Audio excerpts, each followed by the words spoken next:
Pemirsa, hasil tes swab 2 orang pasien positif COVID-19 berturut-turut positif. Salah seorang pasien yaitu istri pasien COVID-19 yang sudah sembuh dan pulang, serta diisolasi sejak 4 April lalu, sudah 10 kali dites PCR namun hasilnya tetap positif. Pasien kedua adalah pekerja migran Indonesia atau PMI asal Ekasari yang positif COVID dan 7 kali dites PCR yang hasilnya masih positif. Jubir gugus tugas COVID-19 Jembrana, I Gusti Agung Putu Arisanto mengaku tidak tahu penyebab hasil tes swab tetap positif. Sementara di hari yang sama, ada pasien dengan hasil swab berbeda yang kemungkinan karena imun tubuh. Arisanto juga mengumumkan kesembuhan pasien dalam pengawasan PDP. Ada 1 PDP dinyatakan sembuh dan diperbolehkan pulang setelah sebelumnya dirawat di ruang isolasi RSU Negara.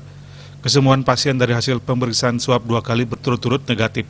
PDP yang sembuh adalah seorang guru dari Desa Baluk yang sebelumnya menjalani perawatan di ruang isolasi RSU Negara. Dari data yang dihimpun gugus tugas COVID-19 Jembrana, jumlah pasien PDP sembuh berjumlah 25 orang dari total PDP 32 orang. 8 orang diantaranya merupakan pasien positif yang sebelumnya juga diperbolehkan pulang dari hasil pemeriksaan swab negatif. Per 10 Mei 2020, jumlah pasien positif Jembrana masih tetap berjumlah 12 orang.